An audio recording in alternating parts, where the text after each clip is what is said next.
abantu benshi bahimbaza Noheli mu buryo butandukanye.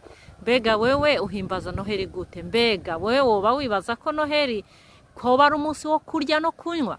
None abadashobora kuronka ibyo kurya nabo, abadashobora kuronka ibyo kunywa, ico nsaba nuko twese twomenya ko Noel, Christmas atari umunsi wo kurya canke kunywa canke kwinezereza, ahubwo ari umunsi wo kwibuka ko Imana yaduhaye umwana wayo kugira ngo atuzire, adupfire, atwitangire, yaratuvukiye.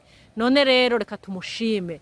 Abantu benshi bibaza ko ari umunsi wo kwinezereza, abacuruzi bagacuruza bakaronka amahera n'ibyo, ariko mbega wewe ufata Noheli gute? Uyu munsi ufata nk'iki? Mbega uranezerwa? Mbega ushira ku mutima ukamenya impamvu yawe, impamvu Imana yaturungikiye umwana wayo Yesu Kristo?